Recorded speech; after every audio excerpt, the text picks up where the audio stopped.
বড় কাছারি অগ্নিকাণ্ড নিয়ে তপ্ত ডায়মন্ড হারবারের রাজনীতি, শুরু রাজনৈতিক চর্চা। বৃহস্পতিবার ঘটনাস্থলে আসেন ডায়মন্ড হারবার লোকসভা কেন্দ্রের সিপিআইএম প্রার্থী প্রতীকুর রহমান। ঘটনাস্থলে পরিদর্শনে আসেন ডায়মন্ড হারবারের বিজেপি প্রার্থী অভিজিৎ দাসও। স্থানীয় সূত্রে খবর, বুধবার ভোর নাগাদ বিষ্ণুপুর এলাকার বড় কাছারি মন্দির সংলগ্ন একটি দোকানে আগুন লাগে। খবর দেওয়া হয় দমকলে। খবর পেয়ে ঘটনাস্থলে আসে দমকলের 3টি ইঞ্জিন।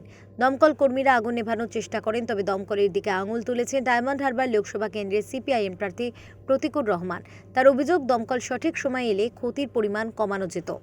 মানুষ নিঃস্ব হয়ে গেছে, কিচ্ছু নেই, সর্বশান্ত হয়ে গেছে। আচ্ছা, একটা আগুনে কয়েক ঘন্টার মধ্যে পুরো এলাকা শেষ। হ্যাঁ, কালকে নাকি 1:30 নাগাদ লেগেছে। এবার দমকল নাকি বলে 1 ঘন্টা পরে এসছে।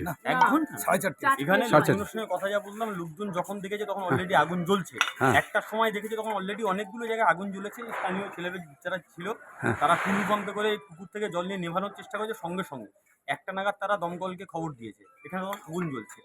দমকল বাহিনী এখানে আসতে সময় নিয়েছে 1টার সময় খবর দিয়ে 4টের সময় এখানে দেখছে।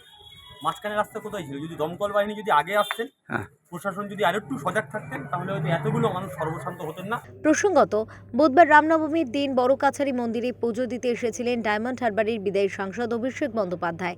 তার উদ্দেশ্যেও কটাক্ষ ছোড়েন বিজেপি প্রার্থী অভিজিৎ দাস ওরফে ববি। প্রশাসন তো সত্য ঘটনা হঠাৎ চেপেও দিতে পারে, কারণ কালকে আমাদের মাননীয় সাংসদ ঘুরে যাওয়ার পরেই রাত্রিবেলা এতগুলো দোকান পুড়ে গেল। সঙ্গে ওনার সঙ্গে ছিলেন শওকত বা মোল্লা, যার নাম শুনে ডায়মন্ডবাসী তো আতঙ্কে কাঁপে। সে এমএলএ হতে পারে, সঙ্গে তো তার সবসময় ক্রিমিনাল রয়েছেই।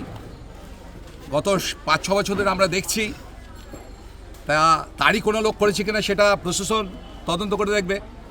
এটাও লক্ষ্য করলাম যে এতগুলো দোকান পুড়ে গেছে, টিন পর্যন্ত ছাই হয়ে গেছে, অথচ তৃণমূলের ঝান্ডাটার কোনো জলজল করে জ্বলছে। তাহলে কি আগুন লাগানোর পরে যে তৃণমূল ঝান্ডাটা আনন্দে উৎসাহে এখানে লাগিয়ে দিয়ে গেছে, সেটাও ইনভেস্টিগেশনের পর্যায়ে রয়েছে। স্থানীয় সূত্রে আরও জানা গিয়েছে, মন্দির লাগোয়া বেশ কিছু দোকান ছিল। মন্দির বাদে প্রায় সমস্ত দোকান পুড়ে ভস্মীভূত হয়ে যায়। আগুনে ভস্মীভূত প্রায় 80টি দোকান। প্রশাসন একটু সজাগ থাকলে ক্ষতির পরিমাণ কমানো যেত বলে দাবি স্থানীয়দের। তবে আগুন লাগার কারণ এখনও জানা যায়নি।